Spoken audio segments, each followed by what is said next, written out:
नमस्कार विद्यार्थी मित्रो, प्रॅक्टिस सेट 3.2 मध्ये आपण ऍडिशन आणि सबट्रॅक्शन दोन क्वेश्चन बघितले होते, त्याच्यावर एक्स्ट्रा प्रॅक्टिस दिली होती. आता पॉलिनॉमियलची मल्टिप्लिकेशन आणि डिव्हिजन बघायची. या दोन्ही ऑलरेडी झालेल्या गोष्टीत पण पुन्हा पॉलिनॉमियल पुन्हा अल्जेब्रा वेगळा सुरू व्हायला पुन्हा रिपीट त्याच गोष्टीत लक्षात घ्या. तर मल्टिप्लिकेशन करत असताना आपल्याला माहिती आहे monomial to monomial, monomial to binomial, monomial to trinomial, binomial to binomial, binomial to trinomial, trinomial to trinomial, अशा वेगवेगळ्या प्रकारचे मल्टिप्लिकेशन आपण केलेले आहेत. इतर मल्टिप्लिकेशन करत असताना क्वेश्चन 4 बघत असताना मल्टिप्लिकेशन मध्ये इंडायसेसचे नियम वापरणे गरजेचं आहे आणि आपल्याला ते माहित पाहिजे a raise to m into a raise to m equal to a raise to m plus गुणाकारामध्ये घातांकाची बेरीज होते. लक्षात घ्या, पाया समान असताना नीट आहे का, बेस सारखा असा तर असा असेल तर त्याच्या इंडेक्सची काळजी होती आणि त्याचा इथं वापर करायचा आहे आपल्याला लक्षात आलं पाहिजे. फॉर एक्झाम्पल आपल्याला माहिती आहे 4x³ into 3x², तर इथं सहगुणकाची बेरीज ती झाली 4 × 8, पण इथं पाया समान आहे x x रेज टू 3 × 6 होत नाही, तर ते किती होतं 5 होते. लक्षात घ्या 5 होईल आणि त्याची ऍडिशन होत असते. हा नियम वापरला a raise to m into a raise to n equal to a raise to m plus n. याची काळजी घ्या. मल्टिप्लिकेशन करत असताना 3 गोष्टी नीट लक्षात घ्या. पहिल्यांदा चिन्हांचा गुणाकार, नंतर संख्येचा गुणाकार, मग चल पदाचा गुणाकार. नीट आहे का? पुन्हा मी काय म्हणालो, मल्टिप्लिकेशन करत असताना इथं काळजी घ्यायची पॉलिनॉमियलची. पहिल्यांदा चिन्हांचा गुणाकार, मग चिन्हांचे नियम माहिती आहेत तुम्हाला. गुणाकार करायचा मायनस इंटू मायनस काय होतं, निगेटिव्ह निगेटिव्ह प्लस होतो, plus into plus plus, negative into plus negative, plus into negative negative. हे गुणाकाराचे नियम आहेत. लक्षात घ्या, बेरजेचे वेगळे, गुणाकाराचे वेगळे. मग संख्याचा करत असताना पहिल्यांदा प्लस प्लस आहे, हरकत नाही, नाही लिहिलं तरी चालेल. पण असं आलं एखादं 4x³ y² छेद इंटू 3x y⁵ z⁵2. घाबरायचं नाही, अवघड आहे असं काही तर नाही. मग मी आता सांगितलं हे ऋण आहे, याच्या शेजारी धन आहे, मग ऋण गुणवले धन ऋण. नीट आहे का? अभिनय तो कभी नाही, समजून घेतलं पाहिजे. लक्षात घ्या, केलं पाहिजे इंटरेस्टली, नाही तर नुकसान तुमचंच आहे. मग चिन्ह संख्येचा गुणाकार 4 × 12 12. आता चल पदाचा लाईट लाईट टर्मचा करायचा, x आणि x टाकायचा. इथं घातांक पाया समान असताना घात x चा चौथा होईल, y चा दुसरा, y चा पाचवा म्हणजे y चा सातवा होईल. 5 दोन्ही 10 होत नाही आणि तर 1 आहे आणि ते 2 आहे म्हणजे y चा तिसरा होईल, z चा तिसरा होईल. ह्या बेसिक गोष्टीत माहित नसतात आणि मग अडचण वाढायला कोणती गोष्ट अवघड आहे. तुम्हाला काय 4 आणि 3 चा गुणाकार येत नाही का? येतो. घातांकाची बेरीज करता येत नाही का? 3 आणि 1 4 येते, पण नेमकं कुठं काय वापरायचं हे आमच्या लक्षात येत नाही, म्हणून मॅथ अवघड वाटायला लागतं. इंटरेस्ट नसतो आपला. तेवढी काळजी घ्या. पुन्हा रिपीट करतो, पॉलिनॉमियल मध्ये पहिल्यांदा चिन्हांचा गुणाकार, मग संख्येचा गुणाकार, मग चल पदांचा गुणाकार. करेक्ट? असा क्रम लावून करायचंय. मग किती मोठं येऊ द्या, काही फरक पडत नाही. आणि मग तुम्हाला जर ऍडिशन येत असेल तर मल्टिप्लिकेशन सुद्धा येईल.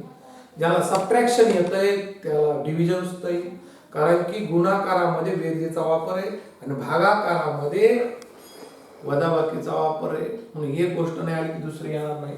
आपण पहिलाच प्रॉब्लेम बघू, खूप सिंपल आहे. आता पहिल्या प्रॉब्लेम मध्ये एक्सरसाइज 5.3.2 मधला क्वेश्चन नंबर 4, त्यातला मल्टिप्लाय क्वेश्चन नंबर 1. हे 2x एक पॉलिनॉमियल आहे आणि x² - 2x - 1 एक पॉलिनॉमियल आहे. ही ट्रायनॉमियल आहे, ही बायनॉमियल आहे.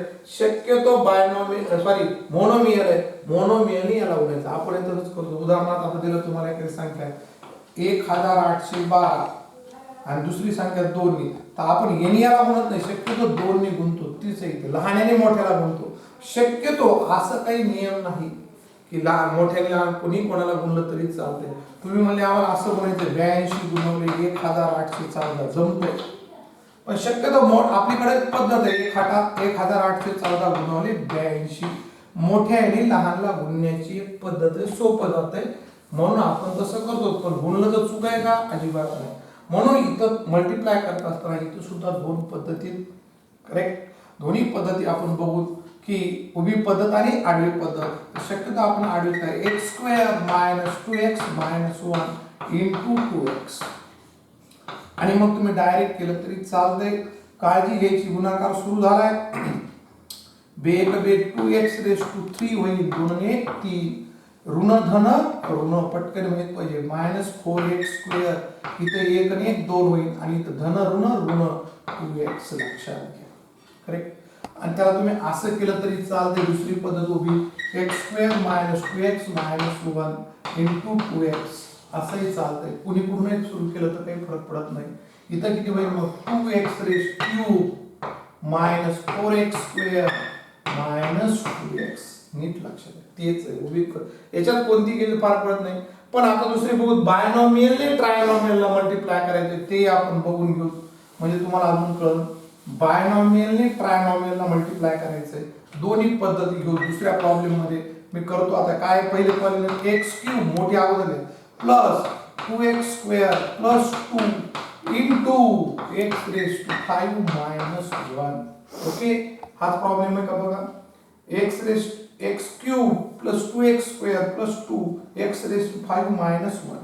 आता इथं करत असताना याच्यातल्या एका पदाने अगोदर याला म्हणजे जसं संकेत करतो तसं संकेत आपण करतो 8412 गुणवले 13 अगोदर 3 ने गुणून घेतो तर मग इथं सुद्धा तसं ह्या पदाने एकदा गुणून घ्यायचं आणि ह्या पदाने एकदा गुणून घ्यायचं लक्षात घ्या. मग x⁵ अगोदर लिहा आणि पहिला दुसऱ्या कंसातला x⁵ दुसरा पहिला कंस ॲज इट इज लिहा x³ प्लस 2x² प्लस 2 चिन्ह सगळं दुसरं -1. इथं -1 लिहिलंच पाहिजे, असं लिहिलं की चुकलं. ते सगळेच मल्टिप्लाय झाले असा अर्थ. -1 इन ब्रॅकेट पुन्हा पहिला bracket as it is x³ plus 2x² plus 2. x5 ने याला मल्टिप्लाय केलं आणि -1 ने याला मल्टिप्लाय. जशी हे याच्यात तसंच 3 ने एकदा आपण मल्टिप्लाय करून घेतो आणि 1 ने एकदा मल्टिप्लाय. जे संख्येचं आहे तेच याचं आहे, फक्त नीट. आता काळजी मात्र नीट घ्या. दोन्ही इथं प्लस असल्यामुळे जास्त प्रॉब्लेम नाही.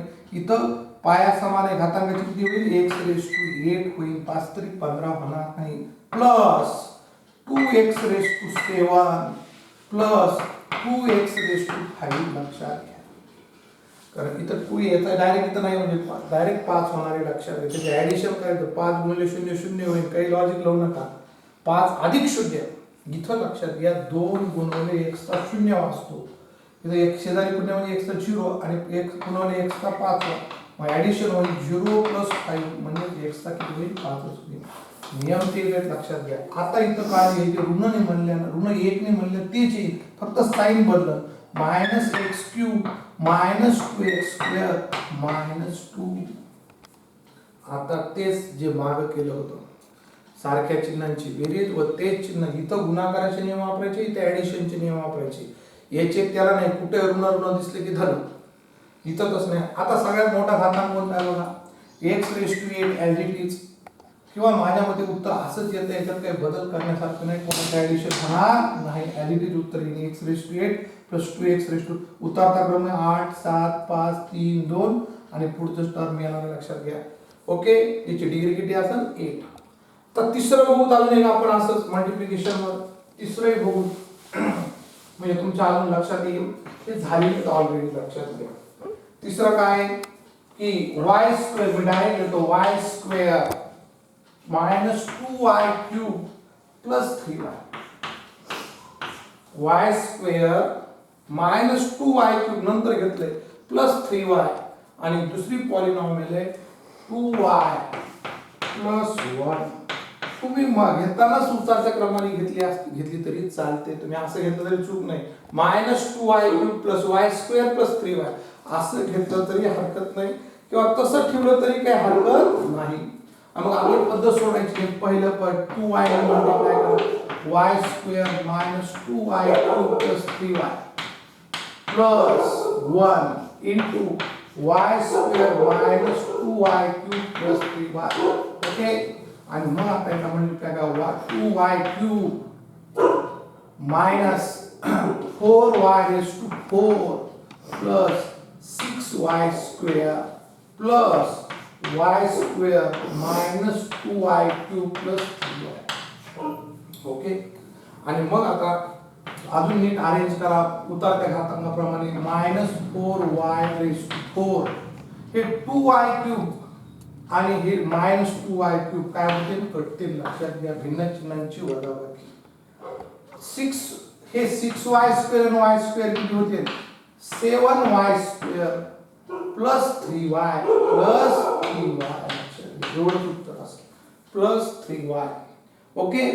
लाईक टर्मची बेरीज करू शकतात किंवा सबट्रॅक्शन करू शकतात. तीनच प्रॉब्लेम होते पण प्रॉब्लेम सेट मध्ये आहे असं एक ते मी लगेच घेतो म्हणजे तुम्हाला अजून लक्षात येण्यासाठी. पहिलं नाही लक्षात आलं तर दुसरं लक्षात नाही आलं तर तिसरं नाही आलं तर मी चौथा अजून घेतो. त्याच्याकडे लक्ष द्या. हळूहळू लक्षात यायला लागलं. तेच नियम आहेत ऑलरेडी भरपूर वेळा आपण गोष्ट केलेली आहे मल्टिप्लिकेशनच्या. पण तुम्हाला पॉलिनॉमियल पुन्हा रिपीट झालाय. प्रॉब्लेम सेट मधला क्वेश्चन नंबर 8 प्रॉब्लेम सेट 3 मधला क्वेश्चन नंबर 8 टिक करून ठेवा कोणकोणते राहिले ते बाकीचे तुम्हाला कंप्लीट करायचे. तर इथं मात्र बघा m क्यूब -2m + 3 आणि m raised to 4 -2m square plus 3m plus 2. आता बघा पुन्हा रिपीट करतो m cube -2m plus 3 in another bracket m raised to 4 -2m square plus 3m plus 4. थोडंसं अवघड आहे हे. ट्रायनॉमियलनी पॉलिनॉमियलला मल्टिप्लाय 4 पद्धत हे लक्षात घ्या. ही 3 पद्धतीने 4 मल्टी पद्धत सोडायची नाही आपली. पहिल्या यातलं पद घ्यायचं दुसरा पद मोठं कोण आहे त्याला म्हणायचं शक्यतो m क्यूब आणि दुसरा कंस जशाला तसा m raised to 4 -2m square plus 3m plus 2. शांततेत काम करायचं. एक चूक महागात पडू शकते आपल्याला. करेक्ट. ओके. पुन्हा काय करायचं नीट बघा.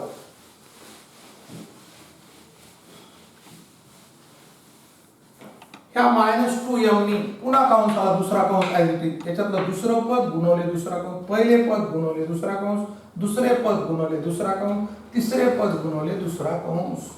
-2m in bracket m raised to 4 -2m square plus 3m plus 2. Okay. Plus 3 into second bracket again m raised to 4 -2m square plus 3m plus 2. Okay. शांत डोक्याने काम करायचं. अक्षर स्वच्छ पाहिजे. अक्षर सुधारणा करा. 9th स्टँडर्ड मध्ये एक काम करायचं 8वी सारखं अक्षर ठेवायचं नाही.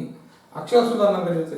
m क्यूब दुसरा कंस -2m दुसरा कंस प्लस 3 दुसरा कंस. शांत डोक्याने घातांकाचे नियम वापरायचे किंवा मी गुणाकार 3 गोष्टी नीट लक्षात ठेवायचे. गुणाकाराचे नियम वेगळे. इथं पहिल्यांदा प्लस चिन्ह आहे काही गरज नाही आणि संख्या एकच आहे म्हणून m raised to 7 होईल. लक्षात घ्या पाया समान असताना घातांकाची बेरीज होईल. 4 आणि 3 7 मायनस इथं मायक्रो मायनस धन ऋण याच्या शेजारी प्लस आहे. मग बेक बे संख्येचा झाला. आता चल पदाचा m raised to 5. प्रॅक्टिसने पटकन येते. ज्याला नाही त्यांनी थोडं काळजी घ्यायची. सांगितलं पाहिजे चिन्हांचा गुणाकार मग संख्येचा गुणाकार. इथं पुढे नाही म्हणजे एक बे झालं. आता पुढं प्लस आता इथे एक आहे plus 3m raised to 4 plus 2m cube. Check. m चा 7वा मायनस 2m चा 5वा 2m चा 5वा होईल. लक्षात घ्यायचं 2m raised to 5 minus 2m raised to 5 plus याचा 3m raised to 4 plus 2m cube. इथं बघा आता minus 2m raised to 5 minus minus plus बे दोन्ही 4 संख्येचा m क्यूब. ओके. प्लस हे मायनस आहे प्लस आहे मायनस होईल. 3 दोन्ही 6 m square minus 4m. Okay. नीट बघा एक चूक झाली तर महागात पडेल. इथं आपण लक्षात घ्या -2m चा 5वा राहिलं होतं 2. इथं जाते plus 3m raised to 4 -6m square plus 9m plus 6. Okay, आता नीट काळजी घ्यायची की m⁻7 वाला एकटाच आहे म्हणून m⁻7 ॲज इट इज लिहा. मग 6 वाले आहे कुणीच नाही, m⁵ वाला आहे, इथं एक आहे, इथं एक आहे. आणि मग तुम्ही यांची काय करायची बघा, सारख्या चिन्हांची बेरीज व ते चिन्ह 4m⁵. सारख्या इथं बेरजेचे नियम, गुणाकाराचे नियम इथं संपले. आता मला इथं ऍडिशन करायचं किंवा सबट्रॅक्शन करायचं. ऍडिशन कधी बघायला सारखे चिन्ह, इथं दोन्ही सारखे चिन्ह आहेत, रेग मारत चला तिथं म्हणजे तुम्हाला कळतं जवळ घेताना. आणि मग 2 आणि 2 4 प्लस आता 4 वाले कोरे बघा, 3 चा चौथा इथं एक आहे, पुन्हा इथं नाही कुठं, हा एक आहे. ओके, आणि मग 3 आणि 3 6 6m⁴. आता क्यूब वाले बघू, क्यूब वाले आहेत का, m क्यूब इथे क्यूब आहे, दोनच आहेत क्यूब वाले, तर ते किती होते 6m क्यूब. आता स्क्वेअर वाले कुठे आहेत का, स्क्वेअर वाले बघा, हा एक स्क्वेअर वाला -6m² आणि -6m² कटणार नाहीत, -12m². प्रॉब्लेम सेट मारलाय. आणि मग आता m वाले -4m एकटाच आहे आणि ते 9m म्हणजे +5m होते. आणि लास्ट किती येईल तुम्हाला सांगतो, 6 3 2 6. बघा बरोबर आहे का, उत्तर चेक करा. एकही चुकलं तर तुम्हाला महागात पडू शकतं. m⁻7 -4m⁵ plus 6m⁴ plus 6m³ -12m² plus 5m plus 6. Okay, उत्तर बरोबर असलं पाहिजे, नीट काळजी घ्या, चुकता कामा नये. असंच एक दुसरं समजून सांगतो, याच्यात सगळे आले किती येऊ, 4 पदीला 4 पदी निघून नाही, उभ्या पद्धतीने सुद्धा हा करता येतो, करता आला पाहिजे, सगळ्या पद्धतीने आलं पाहिजे. आपल्या लक्षात घ्या, मेन घातांकाचे नियम वापरता आले पाहिजे, कोणत्या पद्धतीने केलं तरी चालतं, महत्वाचा प्रॉब्लेम आहे. असं दुसरं बघू. ओके, अजून समजून सांगतो, नसेल समजलं तर पुढचं अजून एक समजून सांगतो. प्रॉब्लेम सेट 8 मधला दुसरा क्वेश्चन येतो बघू आपण. 2 आहेत समजून दिलेले, याच्यावर प्रॅक्टिस करायची आहे. दुसरा दिलाय तुम्हाला की 5m³ -2 in another bracket m² -m+3. Read करतो पुन्हा, 5m³ -2 m² -m+3. सोपं आहे, बायनॉमियल टू ट्रायनॉमियल आहे. मग पद्धत सोडायची नाही, इज इक्वल टू 5m³ पहिल्यांदा आणि दुसरा कंस as it is m² -m+3 -2. असं करायचं नाही, चुकलं, -2 m² -m+3 अरेंज केलं नीट. आणि मग नियम नीट बघा, अगोदर चिन्हाचा, मग संख्येचा आणि मग चलपदाचा. इथं धन आहे म्हणल्या काही प्रॉब्लेम नाही. 5 1 5 5m⁵ 3 आणि 2 5 लक्षात घ्या. आता धन ऋण ऋण, 5 1 5 m⁴ आणि इथं प्लस 5 3 15m³. याचं काम संपलं. आता याचं इकडं काम आहे, लक्षात घ्या, -2m² minus minus plus 2m -6. नीट बघा.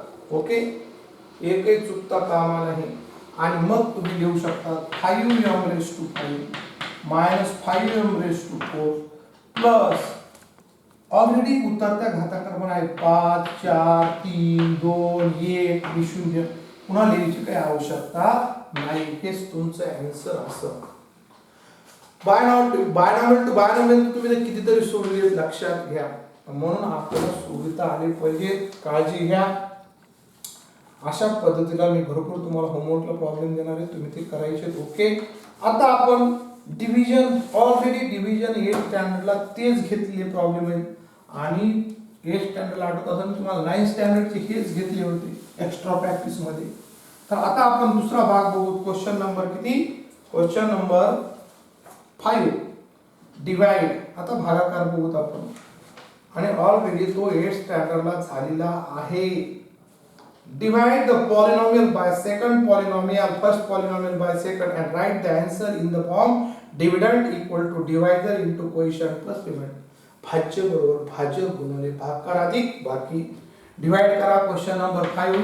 त्यातला पहिला प्रॉब्लेम आहे एक्स क्यूब मायनस 64 आणि दुसरी पॉलिनॉमियल आहे एक्स मायनस 4. आता नीट लक्ष द्या, मोठ्या पॉलिनॉमियलला लहान पॉलिनॉमियलनी भाग द्या आणि मग ती पद्धत तुमच्या लक्षात येईल. एक्स तुम्ही एक्स क्यूब मायनस 64 घेऊन केलं तरी चालतंय, पण सोपं जाण्यासाठी काय करायचं तुम्ही, आपल्याला अर्थानं x cube plus 0x square plus 0x minus 64 अर्थ बदलला का, शून्याने कशा काय बोलतो शून्य होईल, मधले पद ॲब्सेंट पद सुद्धा घ्यायचे आहेत, ती नंतर डायरेक्ट कॉन्स्टंट टर्म आली म्हणून मधले 0x स्क्वेअर आपलं मिनिंग बदललं नाही, शून्याने कशाला मल्टिप्लाय केलं 0 होतं म्हणून अर्थ सोपं जाण्यासाठी असं ठेवून सुद्धा करता येते, मी सांगितलेलं आहे तुम्हाला.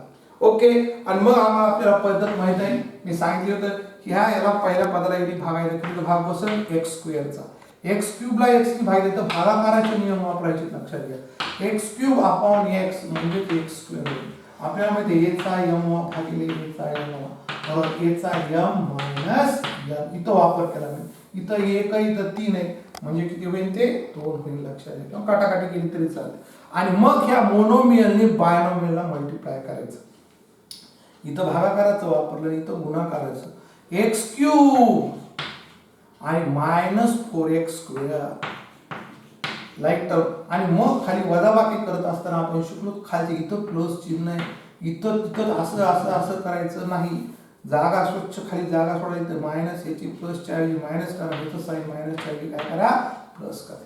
वजाबाकीचं चिन्ह तुम्ही बाजूला देऊ शकता, मध्यभागी यांचं सबट्रॅक्शन असतं, ते वजाबाकीचं चिन्ह तुम्ही बाजूला द्यायचं, हे वेगळं हे वेगळं हे वेगळं. वजाबाकी करत असताना खालच्या उभ्या पद्धतीमध्ये खालच्या पदाचे साइन बदलावे लागतात. वजाबाकीच चालू भागाकारामध्ये आपण तेच करतो, भागाकारामध्ये तेच आहे, तेच नियम आहे. एखाद्या 20 दिलं 8 दोन्ही 16 यांची वजाबाकीचं चिन्ह देतो आणि मग 4 दाखवले म्हणजे 20तून 16 गेले. तसे ते एक्स क्यूब मधून किती वजा केले एक्स क्यूब, पण एक्स क्यूब वजा करत असताना वजाबाकीमध्ये खालच्या पदाचं साइन बदलत असतं, हे मायनसचं चिन्ह वेगळं आहे, हे वेगळं नीट लक्षात येणं गरजेचं आहे, तेवढी काळजी घ्या. आणि म्हणून एक्स क्यूब मध्ये भिन्न चिन्हाचे शून्य येईल, इथं काळजी घ्यायची प्लस 4x स्क्वेअर, शून्यात किती विसरले तितकंच होईल प्लस पुढचं 0x मायनस 64, तीच क्रिया करायची. इथल्या पहिल्या पदाला 4x स्क्वेअर नी इथल्या पहिल्या पदाने भागायचं x नी म्हणजे 4x चा भाग बसतो आणि तो इथं भाग लिहून टाकायचा, दिस इज अ क्वेश्चन. आणि मग याचा जर गुणाकार केला तर 4x क्यूब येईल, 4x काय येईल क्यूब येतो प्लस येईल, पण लक्षात घ्या. आणि याने याला केला मायनस 16x मायनस 16x येईल, पण साइन चेंज करा, प्लस तर काय होईल मायनस, मायनस तर काय होईल प्लस, मोकळं जागे त्याला गोल केलं तरी चालतंय.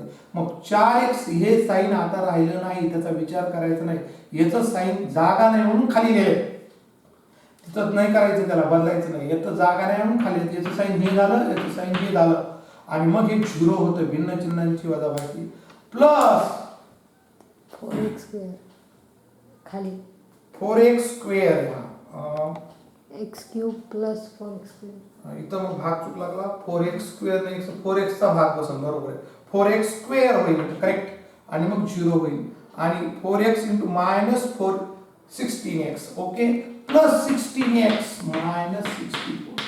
आता पुन्हा हे तुम्हाला डायरेक्ट येत असलं तरी करू शकता, 16x ला किती डिवाइड करा x ने, 16 चा भाग बसन प्लस 16, मग याने याला मल्टिप्लाय करायचं पुन्हा, पद्धत लक्षात घ्या, 16x आणि मायनस 64 लगेच कटत नाही, आपल्याला फार बेकार दिसले की काटले, असे कटणारच नाही, 16 16 32 होते मग, आणि 64 दोन्ही 128 होते, कधी कटते यांची वजाबाकी केली तर, वजाबाकी हे मायनस हे प्लस होईल आणि मग याचं उत्तर रिमाइंडर इज 0, रिमाइंडर इज 0. आणि मग तुमचं उत्तर त्यांनी कसं लिहायचं सांगितलंय, डिव्हिडंड इक्वल टू, तुम्हाला सांगितलंय त्यांनी कसं उत्तर लिहायचंय, तुमचं उत्तर लिहायचंय dividend equal to divider into coefficient plus remainder, correct, dividend equal to divider plus coefficient plus remainder असं उत्तर लिहायचं. मग डिव्हिडंड कोण होता, तुम्ही हे लिहिलं तरी चालतंय, x क्यूब मायनस 64, डिवायडर कोण होता x मायनस 4, कोएफिशिएंट किती आला दुसऱ्या कंसात इनटू काय divider into coefficient plus remainder. Coefficient कोण आहे x square plus 4x plus 16 plus remainder किती आला इथं 0. ओके तर 0 येणार असं नाही. हे ऑलरेडी 8 स्टँडर्डला तुम्हाला झाले. फक्त तुम्हाला यावर्षी पुन्हा एकदा रिकॅप आहे. खरं तर तुम्हाला दुसऱ्या मेथड अजून बघायच्या डिव्हिजनच्या. सिंथेटिक डिव्हिजन मेथड पुढे बघायची, रिमाइंडर मेथड एक बघायची. तर ह्या मेथड पुढे तुम्हाला ही जुनीच आहे होण्याच्या फक्त तुम्हाला त्यांनी फोकस केलंय की सुद्धा एक जनरल मेथड आहे आपण 8 स्टँडर्डलाच अभ्यासलेली आहे. आता जी बघायची आपल्याला पुढच्या एक्झरसाइज मध्ये ती सिंथेटिक डिव्हिजन मेथड एक बघायची. पुन्हा दुसरी एक मेथड आहे का नाही तुमच्या सिलेबसमध्ये यावर्षी बघा लागेल. लिनियर डिव्हिजन मेथड आहे बाय लिनियर डिव्हिजन मेथड आहे. तिसरी रिमाइंडर थेरम. म्हणजे तुम्हाला भागाकाराच्या यावर्षी 4 पद्धती बघायच्या लक्षात घ्या. आत्ताची एक सिंपल मेथड, पुढची synthetic division method, linear division method आणि रिमाइंडर मेथड. रिमाइंडर थेरम बघायचा आहे. अशा पद्धतीच्या मेथड आहेत. हे मागच्या वर्षी झालंय पण तुम्हाला एकदा रिकॅप म्हणून मुद्दाम घेतलं आहे, आलं पाहिजे. जर एक्झाम मध्ये कोणतीच मेथड दिली नाही तुम्ही कोणत्याही मेथड केलं तरी चालेल, लक्षात घ्या. क्वेश्चन नंबर 5 मधला अजून दुसरं एक बघू. 5 मधलं दुसरं डिवाइड मध्येच काय कशाने डिवाइड करायचं x स्क्वेअर मायनस x ने डिवाइड करायचं. नीट बघा. आणि याच्यापेक्षा अवघड आपण प्रॉब्लेम घेतलेले आहेत. 5x रेस टू 5 डिवाइड करें plus 4x raise to 4 plus 2x square plus 0x दिलं नाही आणि प्लस 2 बघा पुन्हा एकदा सांगतो. 5x raise to 5 plus 4x raise to 4 minus 3x square minus 3x square minus 3x cube आहे sorry 3x cube plus 2x square. आता पद दिले 0x प्लस 2.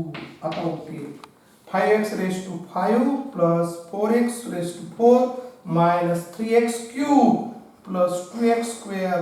आणि हे पद दिलं नव्हतं आपण 0x घेऊ शकतो. 5 4 3 2 1 0. आता काळजी घेत असताना तुम्हाला डायरेक्ट येत असेल तर तुम्ही डायरेक्ट करू शकता. 5x ला x स्क्वेअर ने भागितल्या कितीचा भाग बसेल लक्षात घ्या. 5x क्यूब चा भाग बसेल. नसेल समजत तर नीट बघा. पद्धत आमच्या लक्षात आली पाहिजे. तर त्यासाठी काय करायचं 5x चा पाचवा घ्यायचा आणि त्याला याच्या पहिल्या पदाने x स्क्वेअर ने भागायचं आणि मग इथं घातांकात 5x चा तिसरा येईल लक्षात. 5 जशाला तसे घातांकाची वजाबाकी करायची x क्यूब यांनी याला मल्टिप्लाय. पहिलं पद तेच येत असतं. दुसरं मात्र काळजीने धन ऋण किती होईल 5x चा चौथा होईल. 5x चा चौथा 5 1 5 घातांकाची बेरीज आणि मग साइन बदला. हे मायनस होईल हे प्लस होईल. इथं प्लस असतंय वजाबाकी वेगळी चिन्ह आणि हे चिन्ह प्लस होईल. आणि मग हे कटतेने तर 0 लिहिलं तरी चालते. इथं काळजी घ्यायची हे चिन्ह आता याचं राहिलं नाही. 9x raise to 4 minus 3x cube plus 2x square plus 0x plus 2. Okay मग तीच पद्धत 9x चा चौथाला x स्क्वेअर ने भागल्या किती झालं सर 9x स्क्वेअर चा बसेल. 4तून 2 गेले आणि मग मल्टिप्लाय करा. 9x रेस टू 4 पहिलं तेच येत असतंय. इथं मात्र धन ऋण minus 9x cube sign change करा. हे मायनस होईल प्लस होईल आणि हे प्रत्येक मग हे 9तून 3 गेले 6x cube plus 2x square plus 0x plus 2. पुन्हा भाग द्या 6x क्यूब ला x स्क्वेअर ने भाग द्या किती बसेल 6x चा भाग बसेल लक्षात घ्या. एक x कट स्क्वेअर करते मग पुन्हा येईल 6x क्यूब आणि minus 6x square sine change करा. हे मायनस होईल हे प्लस होईल आणि मग तिथं काय येतंय बघा. मी इकडे लिहितो थोडंसं. मग किती राहते तिथे बघा 8x स्क्वेअर होते. 8x square plus 0x plus 2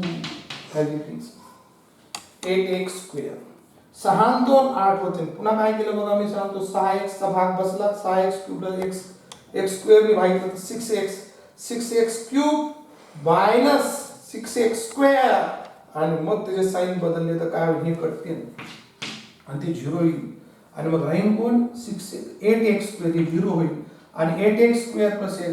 आता 8x स्क्वेअर ला x स्क्वेअर ने भाग द्या, प्लस 8 चा भाग बसतो, आणि मग त्याचा गुणाकार केला तर 8x स्क्वेअर आणि मायनस 8x. बघा हे 8 ने x ला गुणलं, आणि आता त्याचं सबट्रॅक्शन करत असताना हे मायनस होईल, हे प्लस होईल, हे कटतील 0, आणि इथं राहील 8x प्लस 2 प्लस. आता मात्र भाग बसणार नाही, कारण याची डिग्री याच्यापेक्षा कशी लहान आहे, म्हणून आता भाग बसणार नाही. लक्षात घ्या, इथं 2 घातांक आहे, तिथं 8 आहे, समान असेपर्यंत भाग बसतो, आणि मग रिमाइंडर किती येईल 8x प्लस 2, आणि मग dividend equal to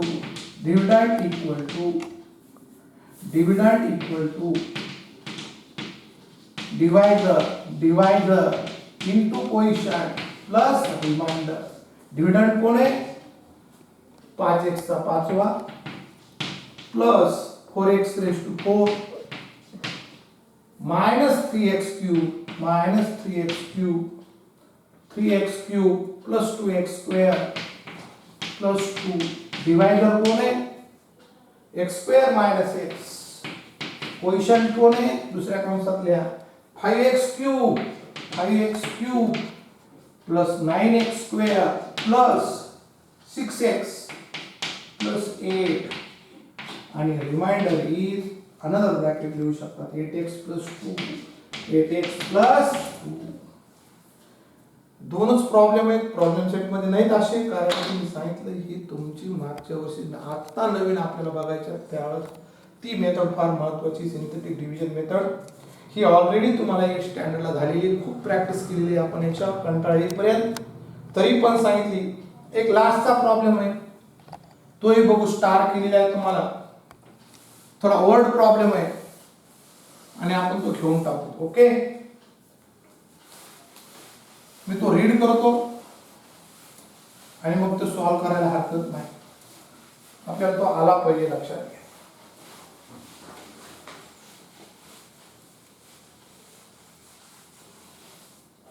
question number 6 star केलाय तुम्ही इथं. काय दिले बघा, write down the information in the given algebraic expression and simplify. Write down the information in the form of algebraic expression. जे एक्सप्रेशन, जे इन्फॉर्मेशन दिले ते अल्जेब्रिक एक्सप्रेशन मध्ये लिहा आणि त्याला सिम्प्लिफाय करा. There is a rectangular form. मी तुम्हाला आकृती काढतो, मी तुम्हाला जास्त कळतो. एक आयताकृती काय शेत आहे, लक्षात घ्या पूर्ण. Form of length 2a square, length दिली 2a स्क्वेअर, इथं लिहतो 2a square plus 3b square metre. हे एकक आहे लक्षात घ्या, एम बोललं नाही, मीटर आहे ते, MET आली, तुम्ही पुन्हा म्हणता हे वेगळंच आहे. आणि ब्रेड्थ दिली त्याची a square plus b square, correct, मीटरच आहे लक्षात घ्या. फार्मर कशा आकाराचा आयताकृती आहे. The farmer used a square shape plot of the farm to build a house. आणि त्यांनी एक फार्म हाऊस काढले, कशा आकाराचं, इथं स्क्वेअर आकाराचं काढले, लक्षात घ्या. Of plot was a square minus side of plot is a square minus b square metre. याची लांबी चौरस म्हणले, चारी बाजू सारख्याच आहेत, लक्षात घ्या. What is the area of remaining part of farm. एवढं शेत आहे, त्या तिथं त्यांनी त्याचं घर बांधले छान, आणि मग किती एरिया राहिला आपल्याला कळायला पाहिजे. मग आपल्याला आयडिया लक्षात आली की आपल्याला आयताच्या क्षेत्रफळातून जर चौरसाचं क्षेत्रफळ वजा केलं तर राहिले remaining part of area of farm हे काढता येईल आपल्याला. मग आयताचं क्षेत्रफळ काढायचं झालं तर आपल्याला सूत्र माहिती आहे ऑलरेडी, फक्त इथं अल्जेब्रिक एक्सप्रेशन आहे, एवढंच दिले. मग इथं काय लिहायचं, मग पहिलं की एरिया ऑफ रेक्टँग्युलर फिगर काढायची गरज नाही, काढली तरी हरकत नाही. फार्म म्हणजे शेप, आणि त्याचं सूत्र माहिती तुम्हाला, लांबी गुणवले रुंदी. तर लांबी किती दिली त्याची 2a square plus 3b square आणि रुंदी किती दिली a square plus b square. Check करा नाही का 2a square plus 3b square आणि ब्रेड किती दिली a square plus b square. एवढं शेत आहे त्याचं. स्क्वेअर मीटर मध्ये एरिया लक्षात घ्या. मीटर मध्ये लांबी आणि रुंदी दिली त्यात एवढं त्यांनी घर बांधले. मग किती शेत राहिले रिमेनिंग काढता येईल आपल्याला. आयताच्या क्षेत्रफळातून जर चौरस वजा केला तर रिमेनिंग पार्ट ऑफ विचारलेल्या प्रश्नाचं उत्तर येईल what is the remaining part of farm करता येईल. मग इथं गुणाकार नीट करायचा आहे. गडबड होण्याची म्हणजे तुम्हाला गुणाकार येतो बघा पॉलिनॉमियलचा. मग आपल्याला पहिल्यांदा a स्क्वेअर आणि दुसरं पहिलं पद दशा पहिला दोन दशाला प्लस कोणत्याही कधी घेतलं तरी द्विपदीला द्विपदी याने त्याला गुणा त्याने याला गुणा काही फरक पडत नाही. Plus b square into bracket 2a square plus 3b square. Okay मी काय केलं ह्या 2a स्क्वेअर अधिक 3b स्क्वेअरला a स्क्वेअर निघून पहिल्या पदाने आणि ह्याच कंसाला b स्क्वेअर निघून 2a square plus 3b square is equal to किती होईल 2a raise to 4 plus 3a square b square plus 2a square b square plus 3b raise to 4. हे light terms आहे त्याच्या बेरीज करायला हरकत नाही. पुन्हा चेक करा बेग बे दो चा चौथा plus 3a square b square plus 2a square b square plus 3b raise to 4 is equal to 2a raise to 4 plus 5a square b square plus 3b raise to 4. याला तुम्हाला लिहिता येईल स्क्वेअर मीटर. याला एक नाव square metre. Area of farm झाला. आता area of plot area of नाव दुसरं एरिया ऑफ स्क्वेअर प्लॉट आपल्याकडे सूत्र माहिती एल स्क्वेअर किंवा साइड स्क्वेअर आणि मग साइड किती ए square minus B square. A square minus बी स्क्वेअरचा वर्ग करा किंवा तोच कंस तुम्ही डबल लिहिला तरी चालतो. ए स्क्वेअर मायनस बी स्क्वेअर कसंही चालतंय. ए वजा बी कंसाच्या वर्गाचं सूत्र वापरलं तरी चालतंय. एल स्क्वेअर म्हणजे एल इंटू एल म्हणजे ए स्क्वेअर मायनस बी स्क्वेअर मुद्दाम गुणाकार आहे म्हणून मी घ्यायलोय तो. तुम्ही एल इंटू एल म्हणलं तरी चालतंय. मग तीच पद्धत ए स्क्वेअर उत्तर काय येणार आहे. बरेच जण चुकीचं करत एचा चौथा आणि बीचा चौथा संपलं उत्तर चुकलं. असं उत्तर येत नाही लक्षात घ्या कारण दोन्ही मायनस इथं. बरेच जण पहिल्या पाल्याचा वर्ग इतकं सोपं मॅथ असतं तर घरीच करता आलं असतं आपल्याला. बऱ्याच जण तसंच केले. A square A raise to 4 minus B raise to 4 जमत नाही. ए स्क्वेअर नि A square minus B square minus B square A square minus B square. तुम्ही ए वजा बी कंसाच्या वर्ग सूत्र वापरून सुद्धा करू शकता. आणि मग काय होईल A raise to 4 minus A square B square minus A square B square plus B raise to 4 minus minus plus A raise to 4 minus 2a square B square plus B raise to 4. याचं उत्तर येईल square metre. याला दोन नाव. आणि last तुम्हाला करायचंय area of remaining part of farm area of square plot. त्यातून एक आपल्याला काय करावं लागेल मग आणि मग तुम्हाला शेवटचं उत्तर आपल्याला लिहायचं इथं. हा एरिया काढायचा आहे आपण काढता येईल आपल्याला ते. ओके आणि मग आपल्याला इथं लिहिता येईल एरिया ऑफ शेवटचं उत्तर लिहा तिसरा नाव area of remaining part of farm equal to काय करणार 1 वजा 2 काय करणार एकातून पूर्ण एरिया फार्मचा एरिया आला इतका याच्यातून काय करा 1 मायनस 2 वजा करा इक्वल टू 1 मायनस 2. लिहिलं तरी चालतं. एरिया ऑफ लिहिलं वाक्य तर खूप चांगलं आहे. Area of rectangular farm minus area of square plot लिहिलं तर चालतंय. तुम्ही लिहू शकता. मी शॉर्टकट करतो 1 वजा 2 आणि मग त्याचं काय होईल बघा 2a raise to 4 plus 5a square b square plus 3b raised to 4 minus in another bracket a raised to 4 minus 2a square b square plus b raised to 4. Subtraction करत असताना म्हणजे इथं सगळं आलं, मल्टिप्लिकेशन आलं, ऍडिशन आलं, subtraction आलं पाहिजे आपल्याला. त्याला ऍप्लिकेशन म्हणायचं. जे आपण शिकलो त्याचा दुसऱ्या ठिकाणी यूज करणे. एखादा वर्ड प्रॉब्लेम सोडवण्यासाठी सुद्धा याचा यूज करता आला पाहिजे. ओके.